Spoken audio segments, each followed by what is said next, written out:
ॐ श्रीगणेशाय नमः। अथ देवी कालरात्रि स्तोत्रम्। काली काली महाकाली कालिके पापहारिणी धर्ममोक्षप्रदे देवी गुह्यकाली नमोऽस्तुते।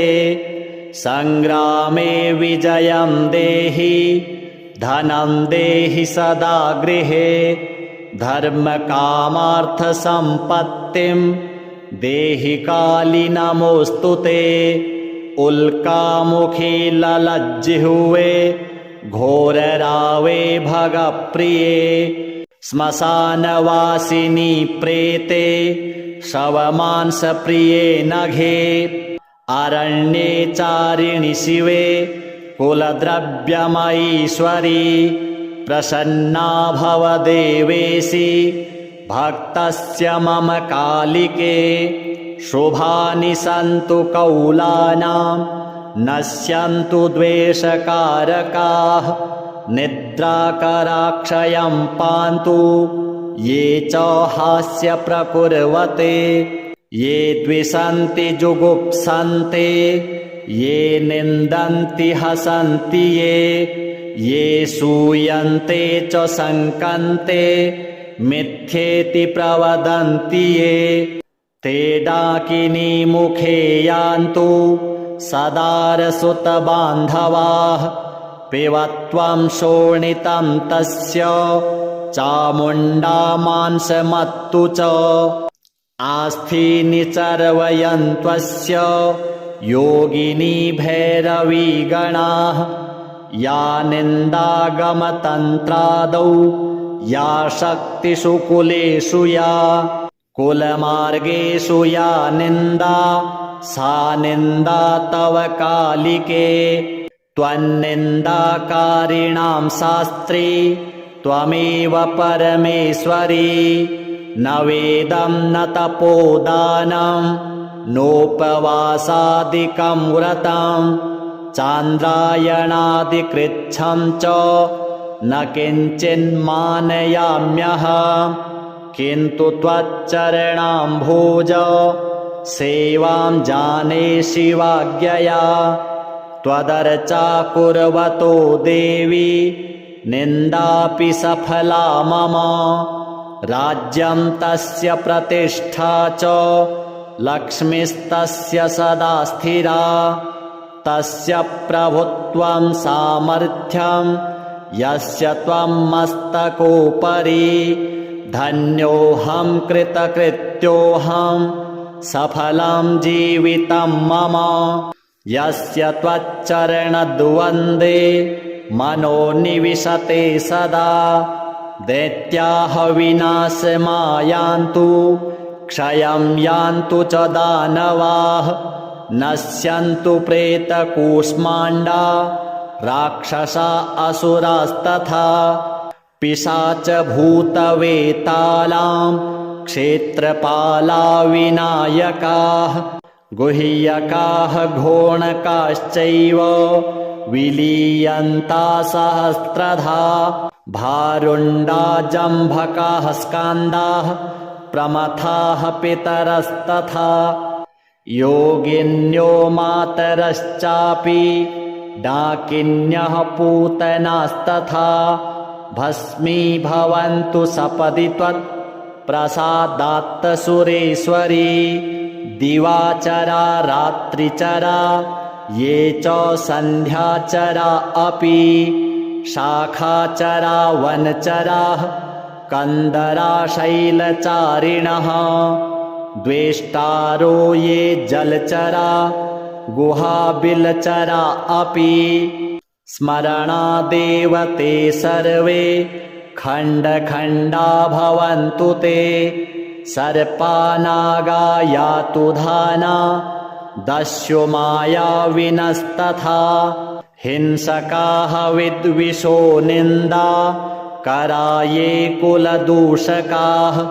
मारणोच्चाटनोन्मूल द्वेषमोहनकारकाः। कृत्य प्रीत्याभिचारकर्तारः कौलविश्वासघातकाः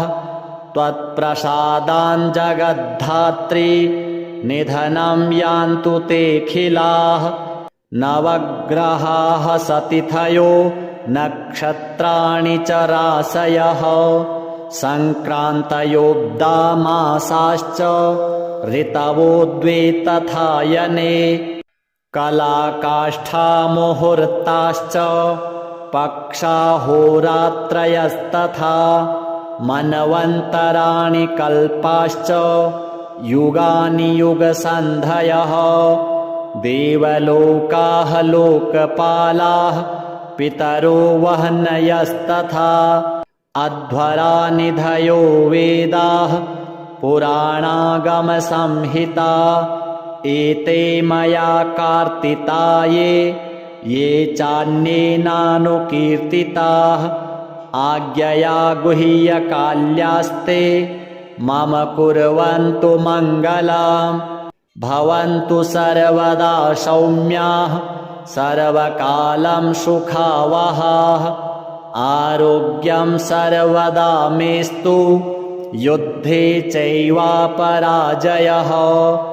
दुःखहानिः सदैवास्तां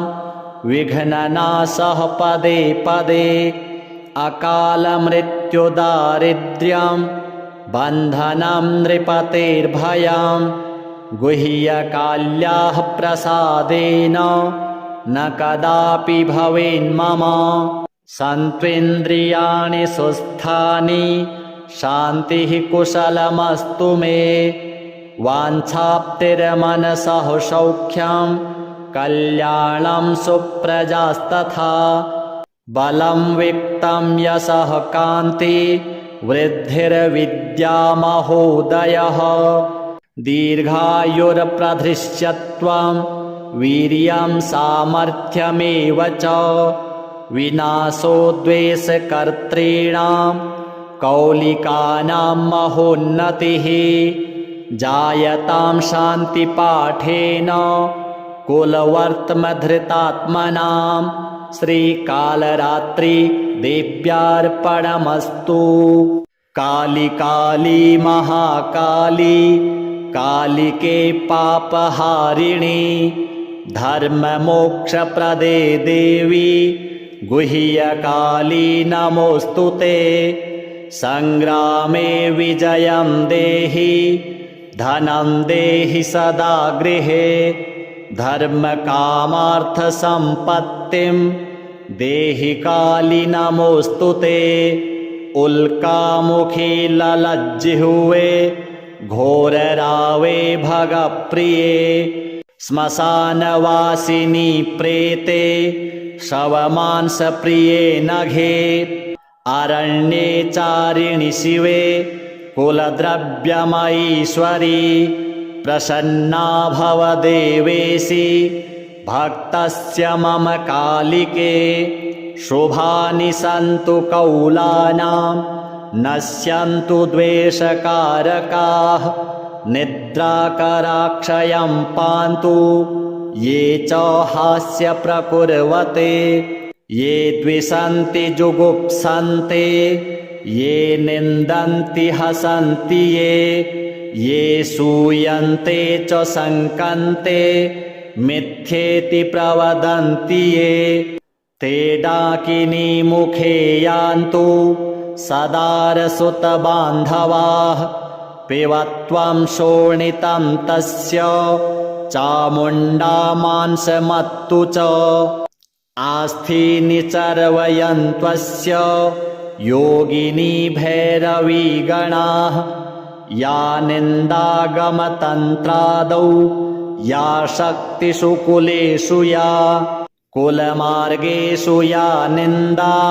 सा निन्दा तव कालिके त्वन्निन्दाकारिणां शास्त्री त्वमेव परमेश्वरी न वेदं न तपोदानं नोपवासादिकं व्रतं चान्द्रायणादिकृच्छं च न किञ्चिन्मानयाम्यहम्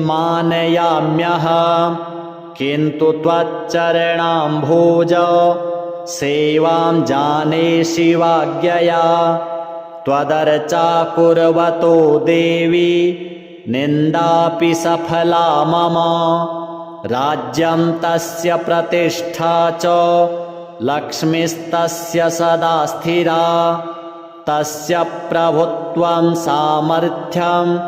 यस्य त्वं मस्तकोपरि धन्योऽहं कृतकृत्योऽहं सफलं जीवितं मम यस्य त्वच्चरणद्वन्द्वे मनो निविशते सदा दैत्याः विनाशमायान्तु क्षयं यान्तु च दानवाः नश्यन्तु प्रेतकूष्माण्डा राक्षसा असुरास्तथा पिशाचभूतवेतालां क्षेत्रपाला विनायकाः गुह्यकाः घोणकाश्चैव विलीयन्ता सहस्रधा भारुण्डा जम्भकाः स्कान्दाः प्रमथाः पितरस्तथा योगिन्यो मातरश्चापि डाकिन्यः पूतनास्तथा भस्मीभवन्तु सपदि त्वत्प्रसादात्तसुरेश्वरी दिवाचरा रात्रिचरा ये च सन्ध्याचरा अपि शाखाचरा वनचराः कन्दरा शैलचारिणः द्वेष्टारो ये जलचरा गुहाबिलचरा अपि स्मरणादेव ते सर्वे खण्डखण्डा भवन्तु ते सर्पानागा यातु धाना दस्यु मायाविनस्तथा हिंसकाः विद्विषो निन्दा कराये कुलदूषकाः मारणोच्चाटनोन्मूल द्वेषमोहनकारकाः कृत्याभिचारकर्तारः कौलविश्वासघातकाः त्वत्प्रसादाञ्जगद्धात्री निधनं यान्तु तेऽखिलाः नवग्रहाः सतिथयो नक्षत्राणि च राशयः सङ्क्रान्तयोऽब्दामासाश्च ऋतवो द्वे तथायने कलाकाष्ठामुहूर्ताश्च पक्षाहोरात्रयस्तथा मन्वन्तराणि कल्पाश्च युगानि युगसन्धयः देवलोकाः लोकपालाः पितरो वह्नयस्तथा अध्वरानिधयो वेदाः पुराणागमसंहिता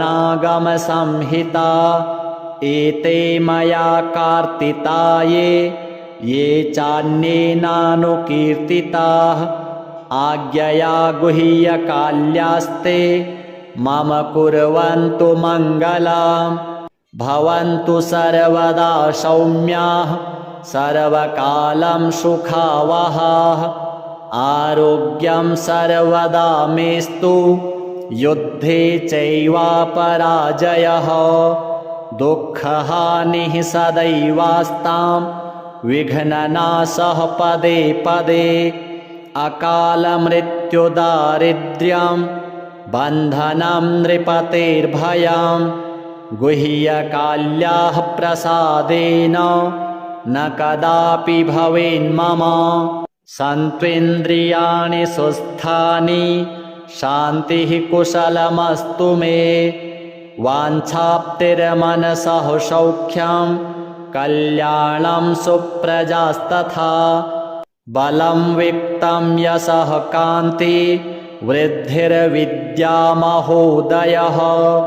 दीर्घायुर्प्रधृष्यत्वं वीर्यं सामर्थ्यमेव च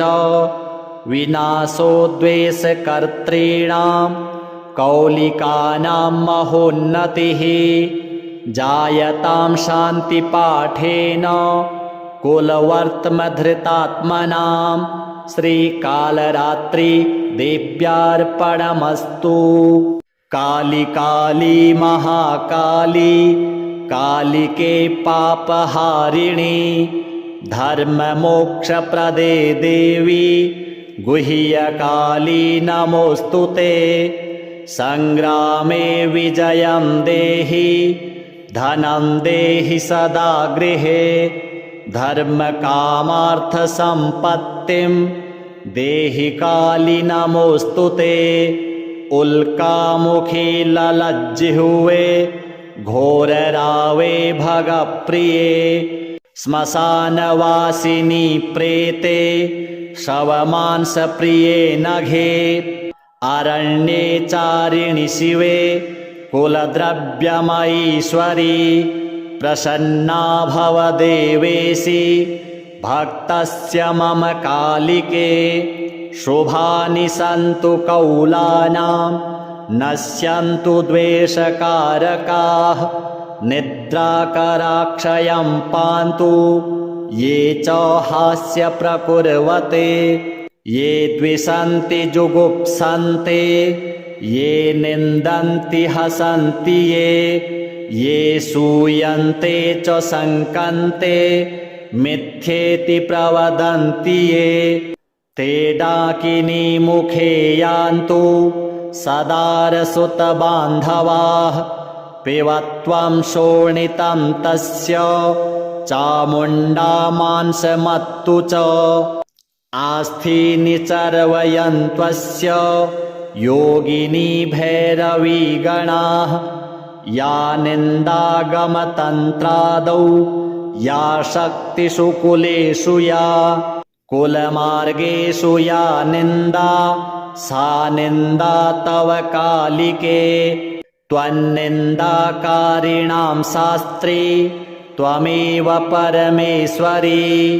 न वेदं न तपोदानं नोपवासादिकं व्रतं चान्द्रायणादिकृच्छं च न किञ्चिन्मानयाम्यहम् किन्तु त्वच्चरणाम्भोज सेवां जाने शिवाज्ञया। त्वदर्चा कुर्वतो देवी निन्दापि सफला मम राज्यं तस्य प्रतिष्ठा च लक्ष्मीस्तस्य सदा स्थिरा तस्य प्रभुत्वं सामर्थ्यं यस्य त्वं मस्तकोपरि धन्योऽहं कृतकृत्योऽहं सफलं जीवितं मम यस्य त्वच्चरणद्वन्द्वे मनो निविशते सदा। दैत्याः विनाशमायान्तु क्षयं यान्तु च दानवाः नश्यन्तु प्रेतकूष्माण्डा राक्षसा असुरास्तथा पिशाचभूतवेतालां क्षेत्रपाला विनायकाः गुह्यकाः घोणकाश्चैव विलीयन्ता सहस्रधा भारुण्डा जम्भकाः स्कान्दाः प्रमथाः पितरस्तथा योगिन्यो मातरश्चापि डाकिन्यः पूतनास्तथा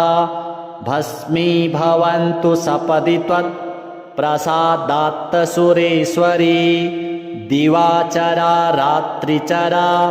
ये च सन्ध्याचरा अपि शाखाचरा वनचराः कन्दरा शैलचारिणः द्वेष्टारो ये जलचरा गुहाबिलचरा अपि स्मरणादेव ते सर्वे खण्डखण्डा भवन्तु ते सर्पानागा यातु धाना दस्यु मायाविनस्तथा हिंसकाः विद्विषो निन्दा कराये कुलदूषकाः मारणोच्चाटनोन्मूल द्वेषमोहनकारकाः कृत्याभिचारकर्तारः कौलविश्वासघातकाः त्वत्प्रसादान् जगद्धात्री निधनं यान्तु तेऽखिलाः नवग्रहाः सतिथयो नक्षत्राणि च राशयः सङ्क्रान्तयोऽब्दामासाश्च ऋतवो द्वे तथायने कलाकाष्ठामुहूर्ताश्च पक्षाहोरात्रयस्तथा मन्वन्तराणि कल्पाश्च युगानि युगसन्धयः देवलोकाः लोकपालाः पितरो वह्नयस्तथा अध्वरानिधयो वेदाः पुराणागमसंहिता एते मया कार्तिता ये चान्येनानुकीर्तिताः आज्ञया गुह्यकाल्यास्ते मम कुर्वन्तु मङ्गलम् भवन्तु सर्वदा सौम्याः सर्वकालं सुखावहाः आरोग्यं सर्वदा मेस्तु युद्धे चैवापराजयः दुःखहानिः सदैवास्तां विघ्ननाशः पदे पदे अकालमृत्युदारिद्र्यं बन्धनं नृपतेर्भयम् गुह्यकाल्याः प्रसादेन न कदापि भवेन्मम सन्त्वेन्द्रियाणि सुस्थानि शान्तिः कुशलमस्तु मे वाञ्छाप्तिर्मनसः सौख्यं कल्याणं सुप्रजास्तथा बलं वित्तं यशः कान्ति वृद्धिर्विद्यामहोदयः दीर्घायुर्प्रधृष्यत्वं वीर्यं सामर्थ्यमेव च विनाशो द्वेषकर्तॄणां कौलिकानां महोन्नतिः जायतां शान्तिपाठेन कुलवर्त्मधृतात्मनां श्रीकालरात्रि देव्यार्पणमस्तु। काली काली महाकाली कालिके पापहारिणी धर्ममोक्षप्रदे देवी गुह्यकाली नमोऽस्तु ते संग्रामे विजयं देहि धनं देहि सदा गृहे धर्मकामार्थसम्पत्तिं देहि काली नमोऽस्तु ते उल्कामुखी ललज्जिह्वे घोररावे भगप्रिये श्मशानवासिनी प्रेते शवमांसप्रिये नघे अरण्ये चारिणि शिवे कुलद्रव्यमयीश्वरी प्रसन्ना भव देवेशि भक्तस्य मम कालिके शुभानि सन्तु कौलानां नश्यन्तु द्वेषकारकाः निद्राकराक्षयं पान्तु ये च हास्यप्रकुर्वते ये द्विषन्ति जुगुप्सन्ते ये निन्दन्ति हसन्ति ये सूयन्ते च शङ्कन्ते मिथ्येति प्रवदन्ति ये ते डाकिनी मुखे यान्तु सदारसुतबान्धवाः पिबत्वं शोणितं तस्य चामुण्डा मांसमत्तु च आस्थीनि चर्वयन्त्वस्य योगिनी भैरवीगणाः या निन्दागमतन्त्रादौ या शक्तिषु कुलेषु या कुलमार्गेषु या निन्दा सा निन्दा तव कालिके त्वन्निन्दाकारिणां शास्त्री त्वमेव परमेश्वरी न वेदं न तपोदानं नोपवासादिकं व्रतं चान्द्रायणादिकृच्छं च न किञ्चिन्मानयाम्यहं किन्तु त्वच्चरणाम्भोज सेवां जाने शिवाज्ञया त्वदर्चा कुर्वतो देवी निन्दापि सफला मम राज्यं तस्य प्रतिष्ठा च लक्ष्मीस्तस्य सदा स्थिरा तस्य प्रभुत्वं सामर्थ्यं यस्य त्वं मस्तकोपरि धन्योऽहं कृतकृत्योऽहं सफलं जीवितं मम यस्य त्वच्चरणद्वन्द्वे मनो निविशते सदा दैत्याः विनाशमायान्तु क्षयं यान्तु च दानवाः नश्यन्तु प्रेतकूष्माण्डा राक्षसा असुरास्तथा पिशाचभूतवेतालां क्षेत्रपाला विनायकाः गुह्यकाः घोणकाश्चैव विलीयन्ता सहस्रधा भारुण्डा जम्भकाः स्कान्दाः प्रमथाः पितरस्तथा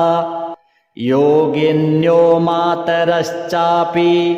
डाकिन्यः पूतनास्तथा भस्मीभवन्तु सपदि त्वत्प्रसादात्तसुरेश्वरी दिवाचरा रात्रिचरा ये च सन्ध्याचरा अपि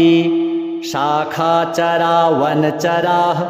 कन्दरा शैलचारिणः द्वेष्टारो ये जलचरा गुहाबिलचरा अपि स्मरणादेव ते सर्वे खण्डखण्डा भवन्तु ते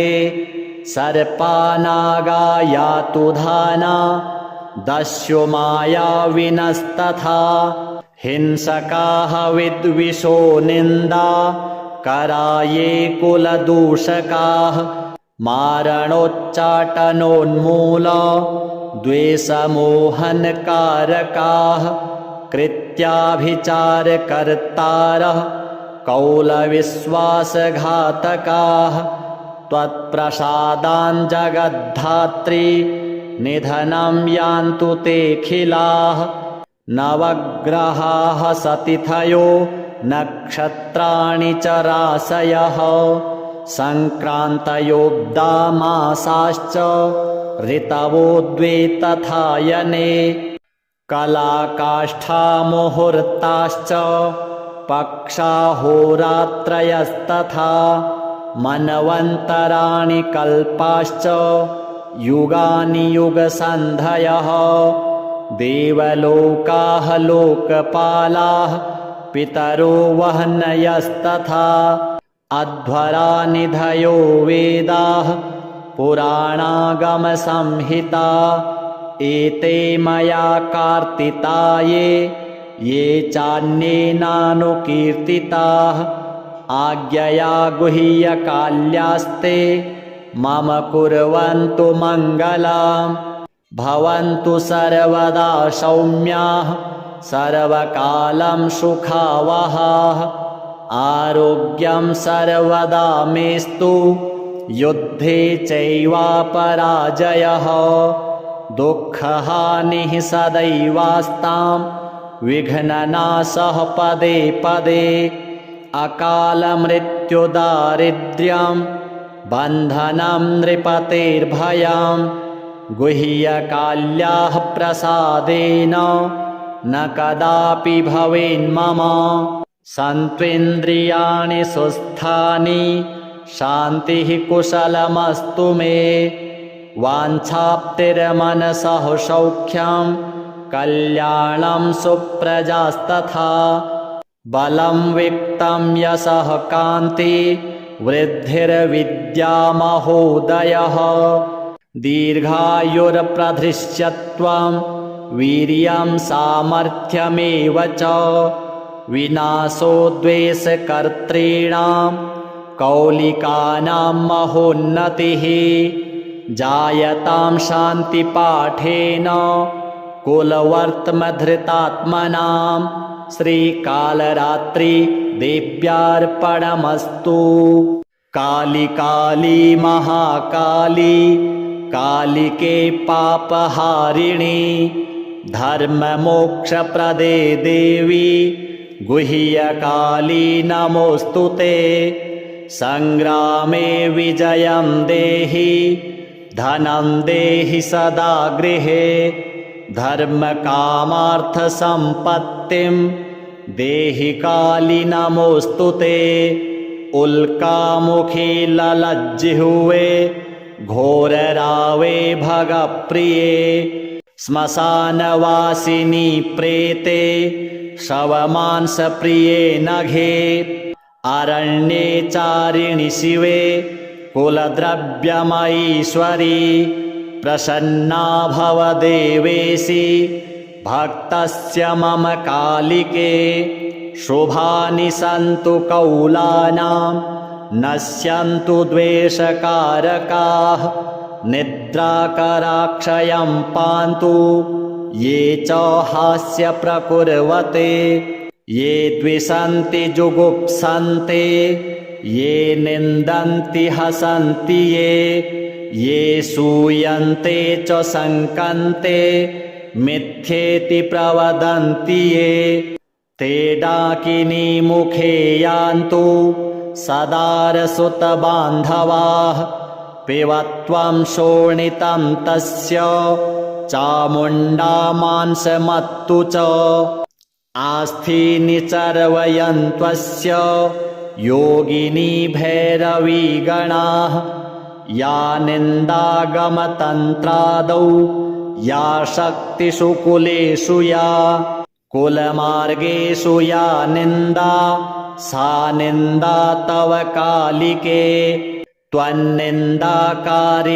शास्त्री त्वमेव परमेश्वरी न वेदं न तपोदानं नोपवासादिकं व्रतं चान्द्रायणादिकृच्छं च न किञ्चिन्मानयाम्यहम् किन्तु त्वच्चरणाम्भोज सेवां जाने शिवाज्ञया त्वदर्चा कुर्वतो देवी निन्दापि सफला मम राज्यं तस्य प्रतिष्ठा च लक्ष्मीस्तस्य सदा स्थिरा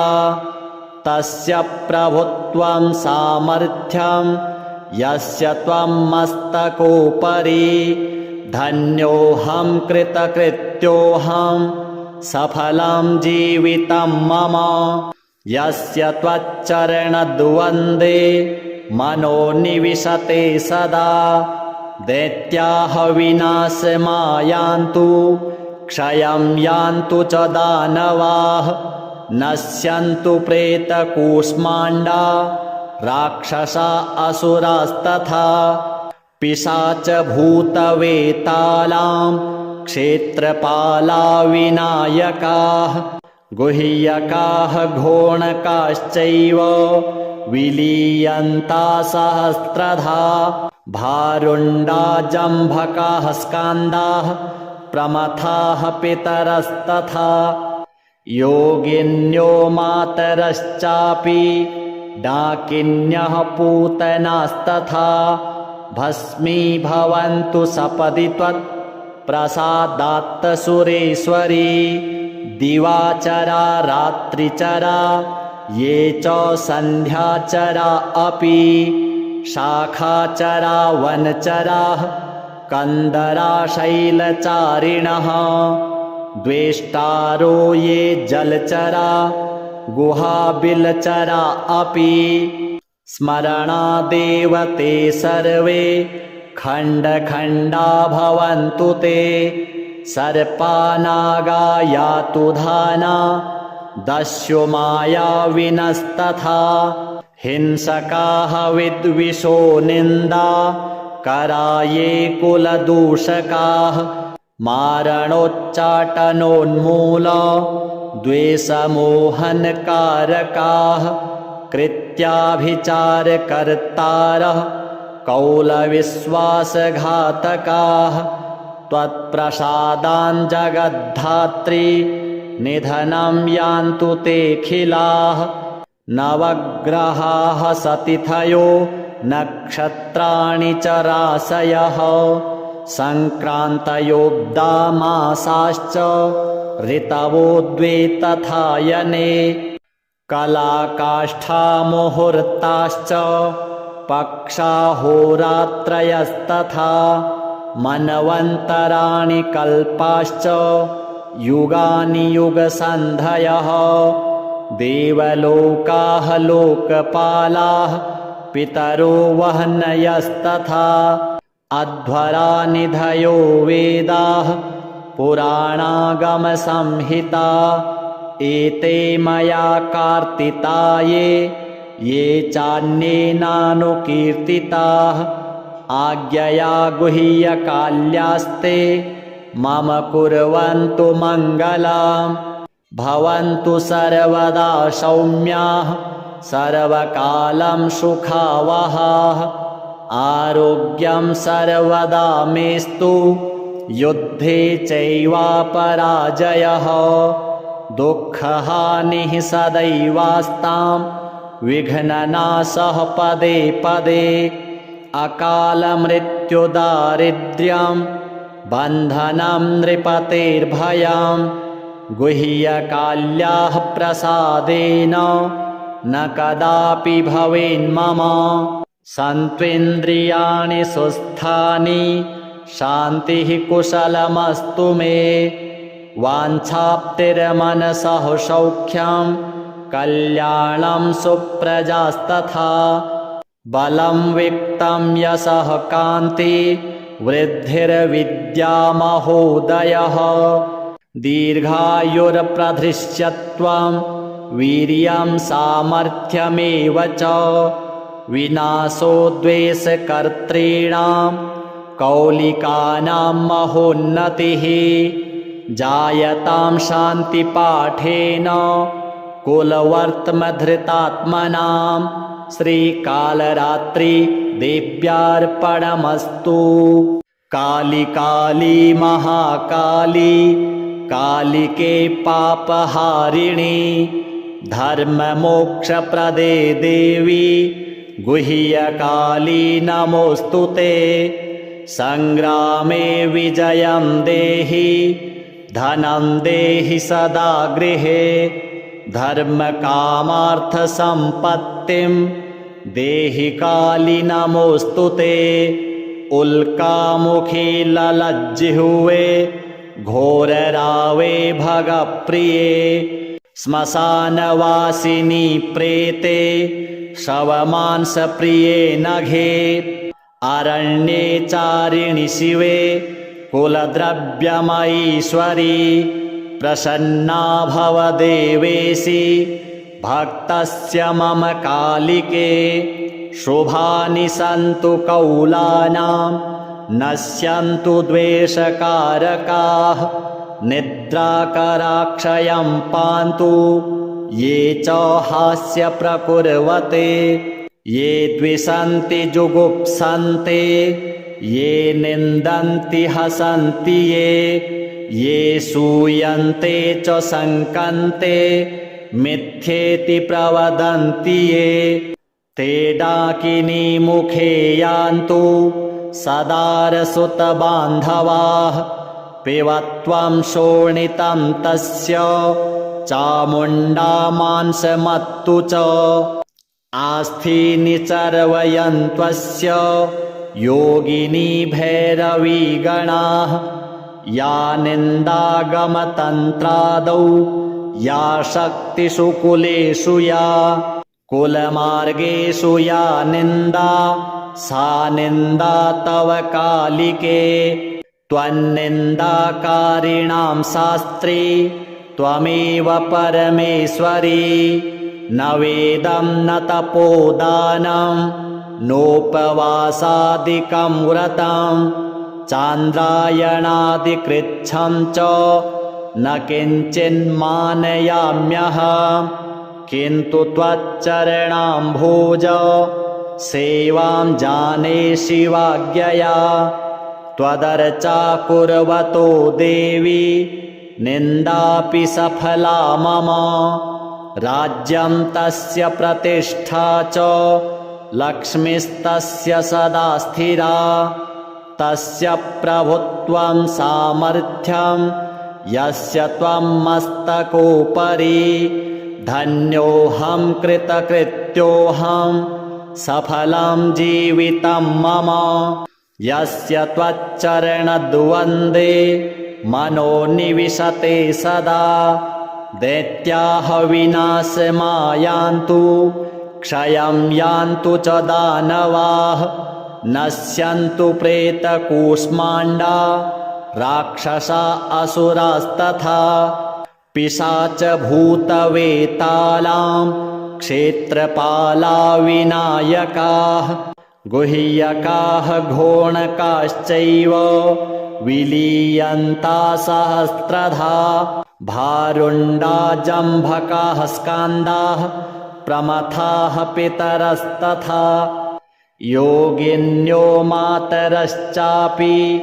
डाकिन्यः पूतनास्तथा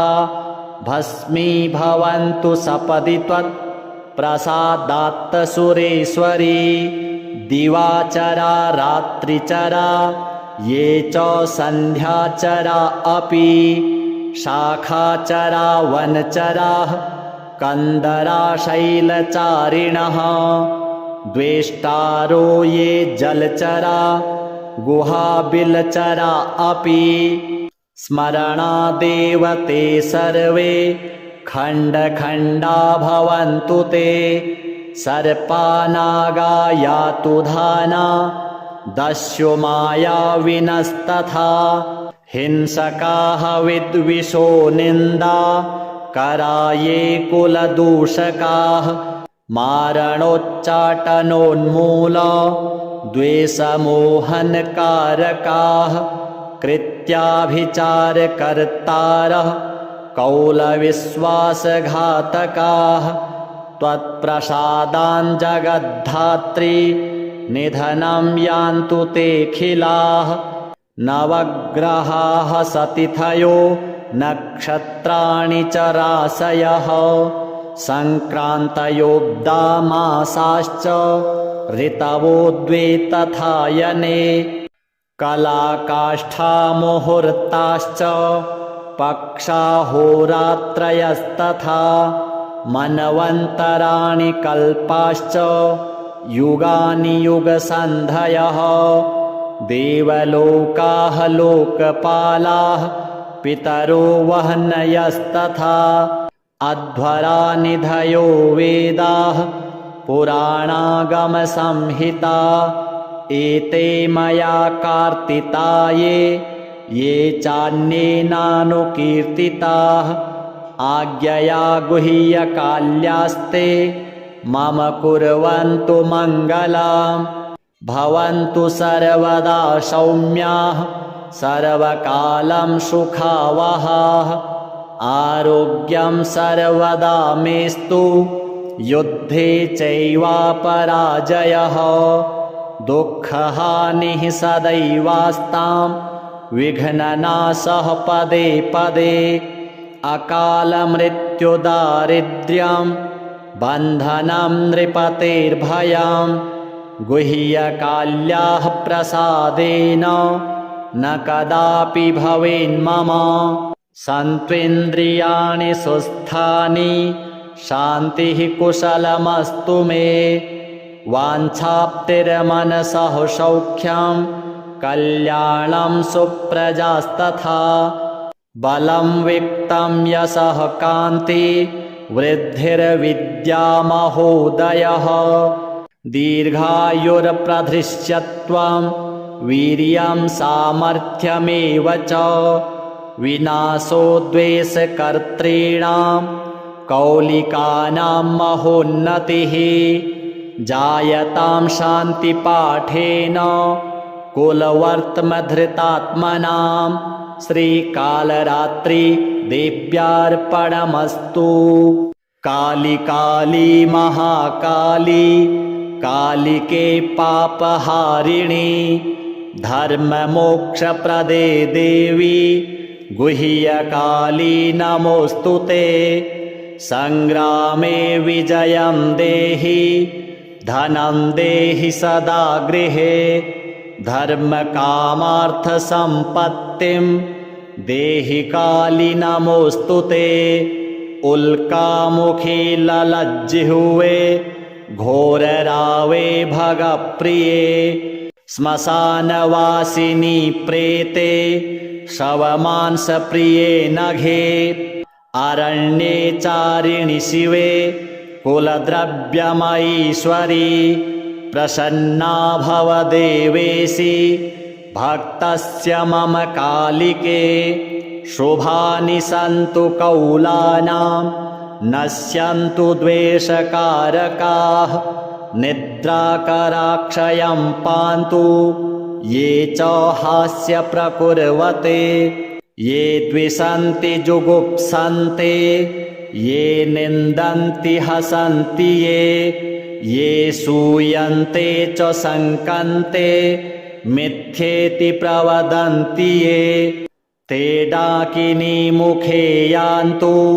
सदारसुतबान्धवाः पिबत्वं शोणितं तस्य चामुण्डा मांसमत्तु च आस्थीनि चर्वयन्त्वस्य योगिनी भैरवीगणाः या निन्दागमतन्त्रादौ या शक्तिषु कुलेषु या कुलमार्गेषु या निन्दा सा निन्दा तव कालिके त्वन्निन्दाकारिणां शास्त्री त्वमेव परमेश्वरी न वेदं न तपोदानं नोपवासादिकं व्रतं चान्द्रायणादिकृच्छं च न किञ्चिन्मानयाम्यहम् किन्तु त्वच्चरणाम्भोज सेवां जाने शिवाज्ञया त्वदर्चा कुर्वतो देवी निन्दापि सफला मम राज्यं तस्य प्रतिष्ठा च लक्ष्मीस्तस्य सदा स्थिरा तस्य प्रभुत्वं सामर्थ्यं यस्य त्वं मस्तकोपरि धन्योऽहं कृतकृत्योऽहं सफलं जीवितं मम यस्य त्वच्चरणद्वन्द्वे मनो निविशते सदा दैत्याः विनाशमायान्तु क्षयं यान्तु च दानवाः नश्यन्तु प्रेतकूष्माण्डा राक्षसा असुरास्तथा पिशाचभूतवेतालां क्षेत्रपाला विनायकाः गुह्यकाः घोणकाश्चैव विलीयन्ता सहस्रधा भारुण्डा जम्भकाः स्कान्दाः प्रमथाः पितरस्तथा योगिन्यो मातरश्चापि डाकिन्यः पूतनास्तथा भस्मीभवन्तु सपदि त्वत्प्रसादात्तसुरेश्वरी दिवाचरा रात्रिचरा ये च सन्ध्याचरा अपि शाखाचरा वनचराः कन्दरा शैलचारिणः द्वेष्टारो ये जलचरा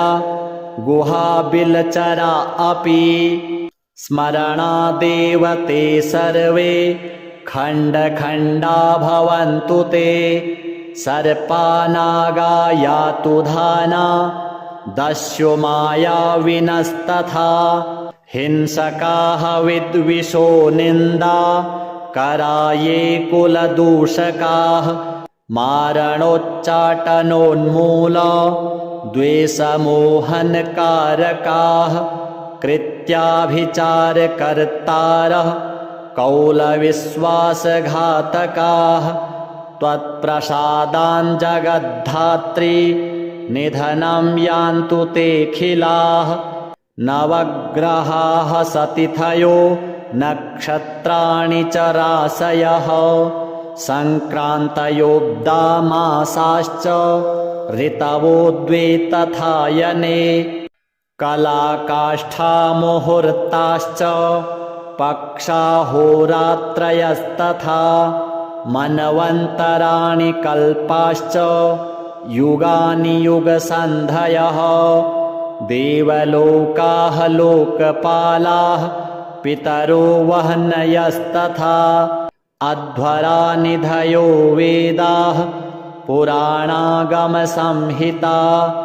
एते मया कार्तिता ये चान्येनानुकीर्तिताः आज्ञया गुह्यकाल्यास्ते मम कुर्वन्तु मङ्गलम् भवन्तु सर्वदा सौम्याः सर्वकालं सुखावहाः आरोग्यं सर्वदा मेस्तु युद्धे चैवापराजयः दुःखहानिः सदैवास्तां विघ्ननाशः पदे पदे अकालमृत्युदारिद्र्यं बन्धनं नृपतेर्भयं गुह्यकाल्याः प्रसादेन न कदापि भवेन्मम सन्त्वेन्द्रियाणि सुस्थानि शान्तिः कुशलमस्तु मे वाञ्छाप्तिर्मनसः सौख्यं कल्याणं सुप्रजास्तथा बलं वित्तं यशः कान्ति वृद्धिर्विद्यामहोदयः दीर्घायुर्प्रधृष्यत्वं वीर्यं सामर्थ्यमेव च विनाशो द्वेषकर्तॄणां कौलिकानां महोन्नतिः जायतां शान्तिपाठेन कुलवर्त्मधृतात्मनां श्रीकालरात्रि देव्यार्पणमस्तु। काली काली महाकाली कालिके पापहारिणी धर्ममोक्षप्रदे देवी गुह्यकाली नमोऽस्तु ते संग्रामे विजयं देहि धनं देहि सदा गृहे धर्मकामार्थसम्पत्तिं देहि काली नमोऽस्तु ते उल्कामुखी ललज्जिह्वे घोररावे भगप्रिये श्मशानवासिनी प्रेते शवमांसप्रिये नघे अरण्ये चारिणि शिवे कुलद्रव्यमयीश्वरी प्रसन्ना भव देवेशि भक्तस्य मम कालिके शुभानि सन्तु कौलानां नश्यन्तु द्वेषकारकाः निद्राकराक्षयं पान्तु ये च हास्यप्रकुर्वते ये द्विषन्ति जुगुप्सन्ते ये निन्दन्ति हसन्ति ये सूयन्ते च शङ्कन्ते मिथ्येति प्रवदन्ति ये ते डाकिनी मुखे यान्तु सदारसुतबान्धवाः पिबत्वं शोणितं तस्य चामुण्डा मांसमत्तु च आस्थीनि चर्वयन्त्वस्य योगिनी भैरवीगणाः या निन्दागमतन्त्रादौ या शक्तिषु कुलेषु या कुलमार्गेषु या निन्दा सा निन्दा तव कालिके त्वन्निन्दाकारिणां शास्त्री त्वमेव परमेश्वरी न वेदं न तपोदानं नोपवासादिकं व्रतं चान्द्रायणादिकृच्छं च न किञ्चिन्मानयाम्यहं किन्तु त्वच्चरणाम्भोज सेवां जाने शिवाज्ञया त्वदर्चा कुर्वतो देवी निन्दापि सफला मम राज्यं तस्य प्रतिष्ठा च लक्ष्मीस्तस्य सदा स्थिरा तस्य प्रभुत्वं सामर्थ्यं यस्य त्वं मस्तकोपरि धन्योऽहं कृतकृत्योऽहं सफलं जीवितं मम यस्य त्वच्चरणद्वन्द्वे मनो निविशते सदा दैत्याः विनाशमायान्तु क्षयं यान्तु च दानवाः नश्यन्तु प्रेतकूष्माण्डा राक्षसा असुरास्तथा पिशाचभूतवेतालां क्षेत्रपाला विनायकाः गुह्यकाः घोणकाश्चैव विलीयन्ता सहस्रधा भारुण्डा जम्भकाः स्कान्दाः प्रमथाः पितरस्तथा योगिन्यो मातरश्चापि डाकिन्यः पूतनास्तथा भस्मीभवन्तु सपदि त्वत्प्रसादात् सुरेश्वरी दिवाचरा रात्रिचरा ये च सन्ध्याचरा अपि शाखाचरा वनचराः कन्दरा शैलचारिणः द्वेष्टारो ये जलचरा गुहाबिलचरा अपि स्मरणादेव ते सर्वे खण्डखण्डा भवन्तु ते सर्पानागा यातु धाना दस्यु मायाविनस्तथा हिंसकाः विद्विषो निन्दा कराये कुलदूषकाः मारणोच्चाटनोन्मूल द्वेषमोहनकारकाः कृत्याभिचारकर्तारः कौलविश्वासघातकाः त्वत्प्रसादान् जगद्धात्री निधनं यान्तु तेऽखिलाः नवग्रहाः सतिथयो नक्षत्राणि च राशयः सङ्क्रान्तयोऽब्दामासाश्च ऋतवो द्वे तथायने कलाकाष्ठामुहूर्ताश्च पक्षाहोरात्रयस्तथा मन्वन्तराणि कल्पाश्च युगानि युगसन्धयः देवलोकाः लोकपालाः पितरो वह्नयस्तथा अध्वरानिधयो वेदाः पुराणागमसंहिता एते मया कार्तिता ये चान्येनानुकीर्तिताः आज्ञया गुह्यकाल्यास्ते मम कुर्वन्तु मङ्गलम् भवन्तु सर्वदा सौम्याः सर्वकालं सुखावहाः आरोग्यं सर्वदा मेस्तु युद्धे चैवापराजयः दुःखहानिः सदैवास्तां विघ्ननाशः पदे पदे अकालमृत्युदारिद्र्यं बन्धनं नृपतेर्भयं गुह्यकाल्याः प्रसादेन न कदापि भवेन्मम सन्त्वेन्द्रियाणि सुस्थानि शान्तिः कुशलमस्तु मे वाञ्छाप्तिर्मनसः सौख्यं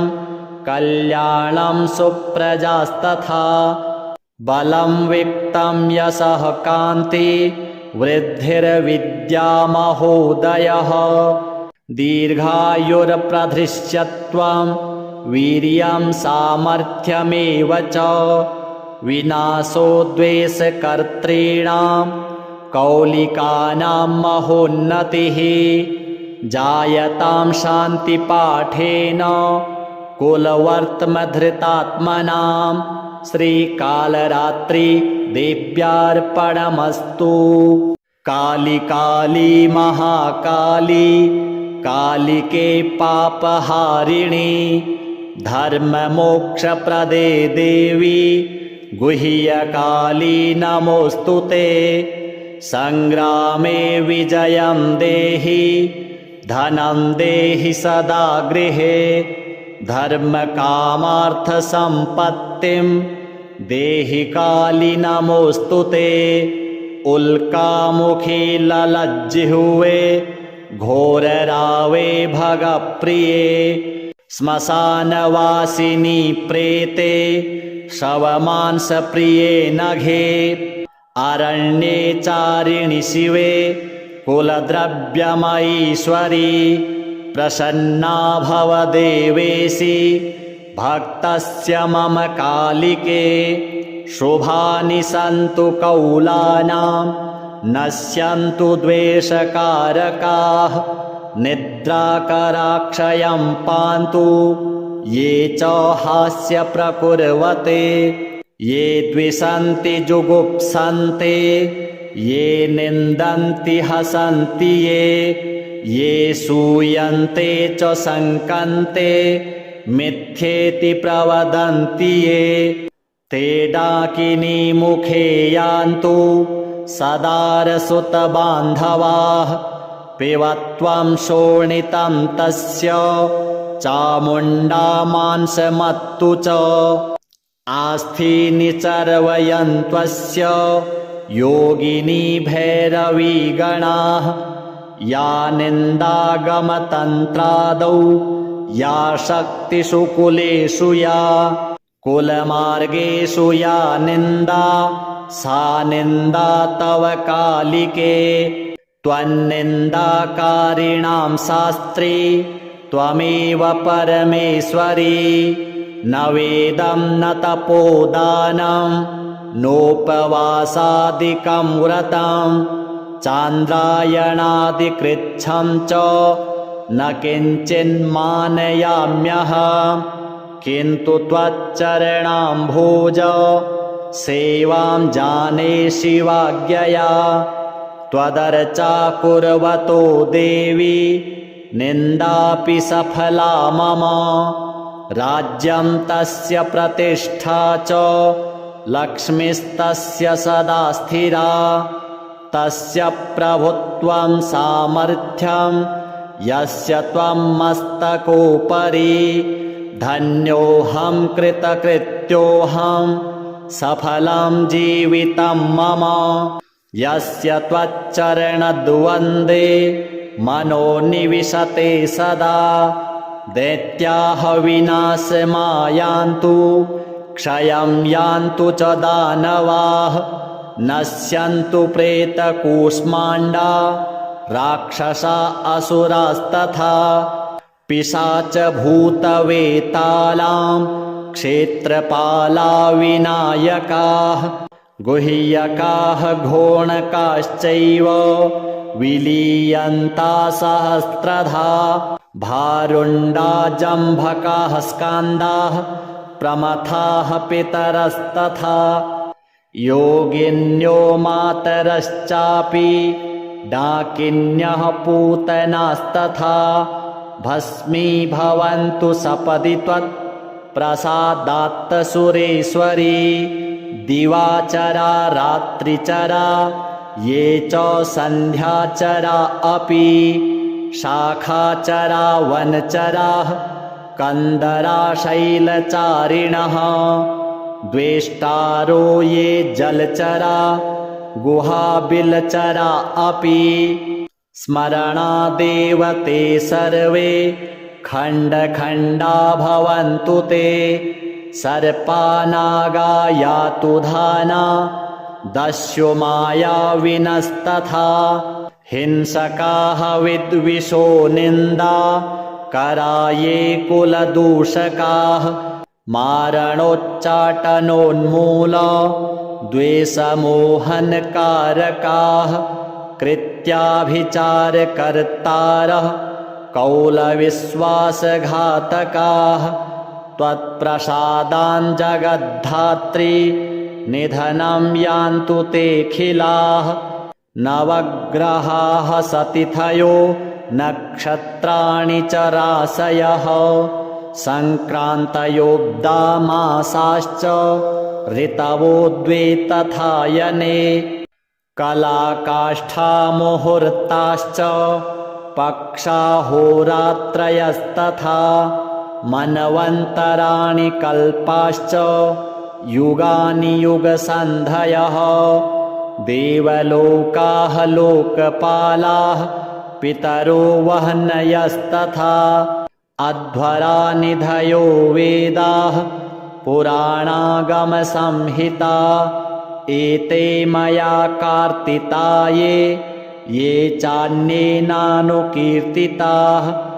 आज्ञया गुह्यकाल्यास्ते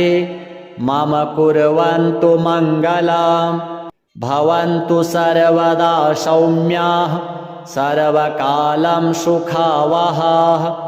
आरोग्यं सर्वदा मेस्तु युद्धे चैवापराजयः दुःखहानिः सदैवास्तां विघ्ननाशः पदे पदे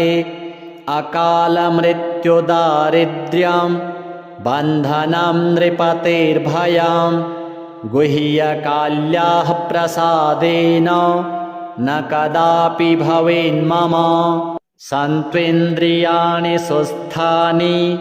शान्तिः कुशलमस्तु मे वाञ्छाप्तिर्मनसः सौख्यं कल्याणं सुप्रजास्तथा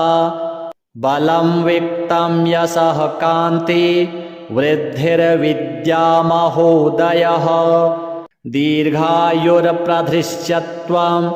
वीर्यं सामर्थ्यमेव च विनाशो द्वेषकर्तॄणां कौलिकानां महोन्नतिः जायतां शान्तिपाठेन कुलवर्त्मधृतात्मनां श्रीकालरात्रि देव्यार्पणमस्तु। काली काली महाकाली कालिके पापहारिणी धर्ममोक्षप्रदे देवी गुह्यकाली नमोऽस्तु ते संग्रामे विजयं देहि धनं देहि सदा गृहे धर्मकामार्थसम्पत्तिं देहि काली नमोऽस्तु ते उल्कामुखी ललज्जिह्वे घोररावे भगप्रिये श्मशानवासिनी प्रेते शवमांसप्रिये नघे अरण्ये चारिणि शिवे कुलद्रव्यमयीश्वरी प्रसन्ना भव देवेशि भक्तस्य मम कालिके शुभानि सन्तु कौलानां नश्यन्तु द्वेषकारकाः निद्राकराक्षयं पान्तु ये च हास्य प्रकुर्वते ये द्विषन्ति जुगुप्सन्ते ये निन्दन्ति हसन्ति ये सूयन्ते च शङ्कन्ते मिथ्येति प्रवदन्ति ये ते डाकिनी मुखे यान्तु सदारसुतबान्धवाः पिबत्वं शोणितं तस्य चामुण्डा मांसमत्तु च आस्थीनि चर्वयन्त्वस्य योगिनी भैरवीगणाः या निन्दागमतन्त्रादौ या शक्तिषु कुलेषु या कुलमार्गेषु या निन्दा सा निन्दा तव कालिके त्वन्निन्दाकारिणां शास्त्री त्वमेव परमेश्वरी न वेदं न तपोदानं नोपवासादिकं व्रतं चान्द्रायणादिकृच्छं च न किञ्चिन्मानयाम्यहं किन्तु त्वच्चरणाम्भोज सेवां जाने शिवाज्ञया त्वदर्चा कुर्वतो देवी निन्दापि सफला मम राज्यं तस्य प्रतिष्ठा च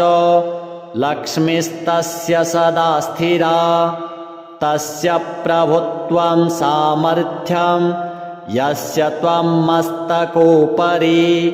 धन्योऽहं कृतकृत्योऽहं सफलं जीवितं मम यस्य त्वच्चरणद्वन्द्वे मनो निविशते सदा दैत्याः विनाशमायान्तु क्षयं यान्तु च दानवाः नश्यन्तु प्रेतकूष्माण्डा राक्षसा असुरास्तथा पिशाचभूतवेतालां क्षेत्रपाला विनायकाः गुह्यकाः घोणकाश्चैव विलीयन्ता सहस्रधा भारुण्डा जम्भकाः स्कान्दाः प्रमथाः पितरस्तथा योगिन्यो मातरश्चापि डाकिन्यः पूतनास्तथा भस्मीभवन्तु सपदि त्वत्प्रसादात्तसुरेश्वरी दिवाचरा रात्रिचरा ये च सन्ध्याचरा अपि शाखाचरा वनचराः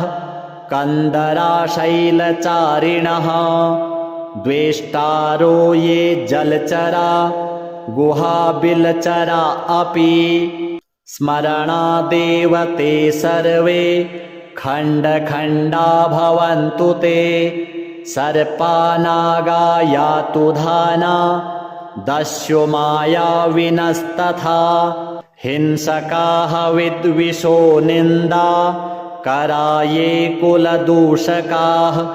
मारणोच्चाटनोन्मूल द्वेषमोहनकारकाः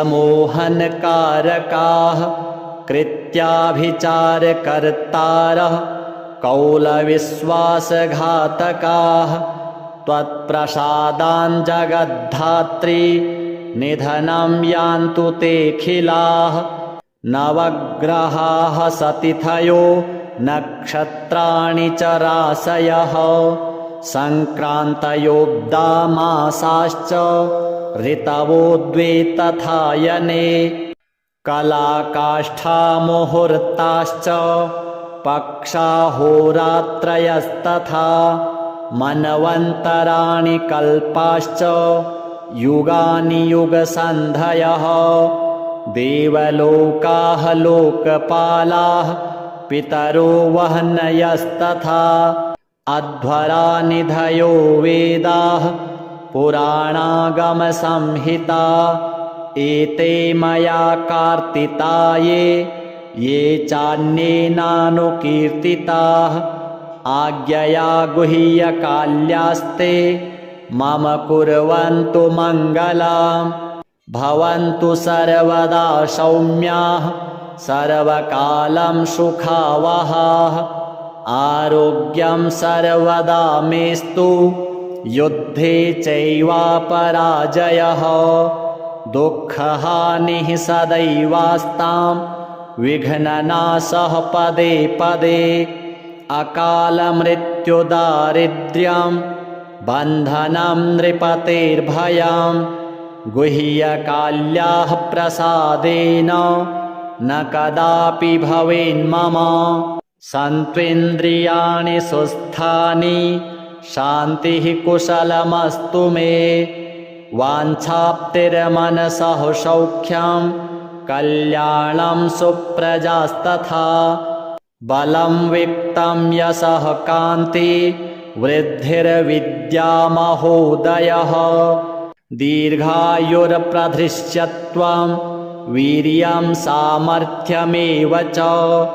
विनाशो द्वेषकर्तॄणां कौलिकानां महोन्नतिः जायतां शान्तिपाठेन कुलवर्त्मधृतात्मनां श्रीकालरात्रि देव्यार्पणमस्तु। काली काली महाकाली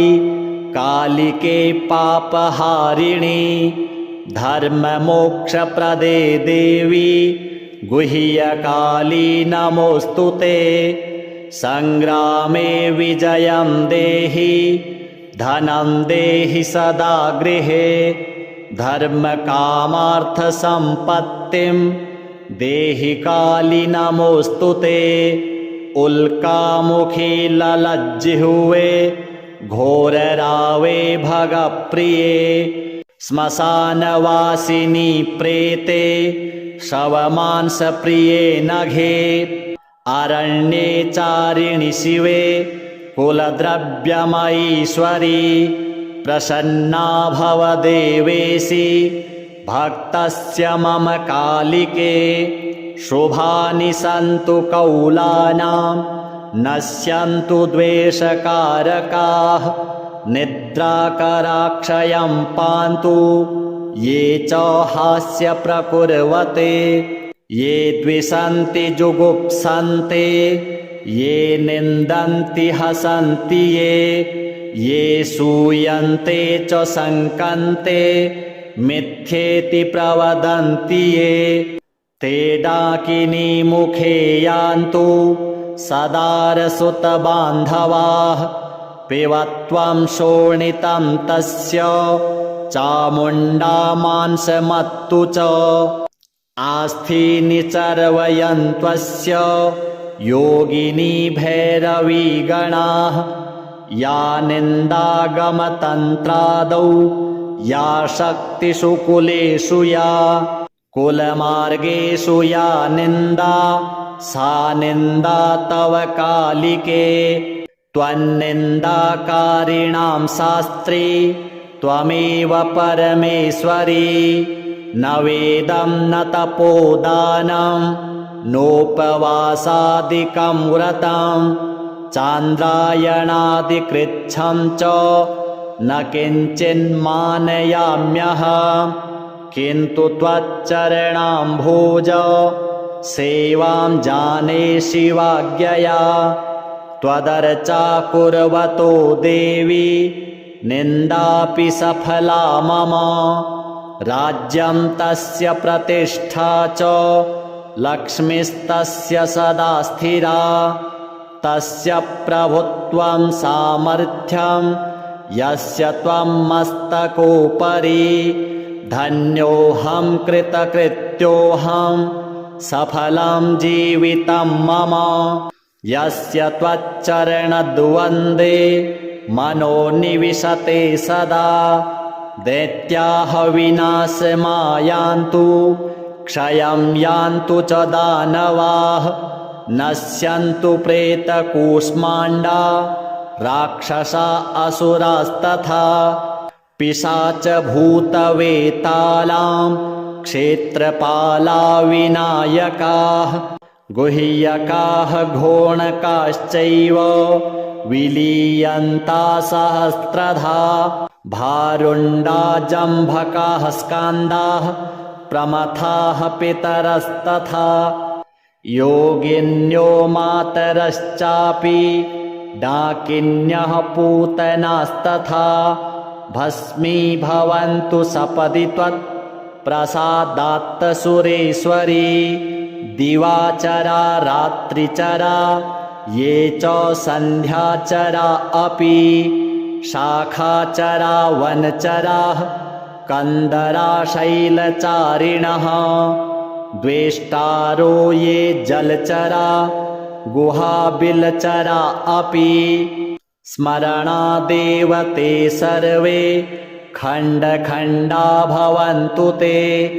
सर्पानागा यातु धाना दस्यु मायाविनस्तथा हिंसकाः विद्विषो निन्दा कराये कुलदूषकाः मारणोच्चाटनोन्मूल द्वेषमोहनकारकाः कृत्याभिचारकर्तारः कौलविश्वासघातकाः त्वत्प्रसादान् जगद्धात्री निधनं यान्तु तेऽखिलाः नवग्रहाः सतिथयो नक्षत्राणि च राशयः सङ्क्रान्तयोऽब्दामासाश्च ऋतवो द्वे तथायने कलाकाष्ठामुहूर्ताश्च पक्षाहोरात्रयस्तथा मनवन्तराणि कल्पाश्च युगानि युगसन्धयः देवलोकाः लोकपालाः पितरो वह्नयस्तथा अध्वरा निधयो वेदाः पुराणागमसंहिता एते मया कार्तिताये ये चान्येनानुकीर्तिताः आज्ञया गुह्यकाल्यास्ते मम कुर्वन्तु मङ्गलम्। भवन्तु सर्वदा सौम्याः सर्वकालं सुखावहाः आरोग्यं सर्वदा मेस्तु युद्धे चैवापराजयः दुःखहानिः सदैवास्तां विघ्ननाशः पदे पदे अकालमृत्युदारिद्र्यं बन्धनं नृपतेर्भयं गुह्यकाल्याः प्रसादेन न कदापि भवेन्मम सन्त्वेन्द्रियाणि सुस्थानि शान्तिः कुशलमस्तु मे वाञ्छाप्तिर्मनसः सौख्यं कल्याणं सुप्रजास्तथा बलं वित्तं यशः कान्ति वृद्धिर्विद्या महोदयः दीर्घायुर्प्रधृष्यत्वं वीर्यं सामर्थ्यमेव च विनाशो द्वेषकर्तॄणां कौलिकानां महोन्नतिः जायतां शान्तिपाठेन कुलवर्त्मधृतात्मनां श्रीकालरात्रि देव्यार्पणमस्तु।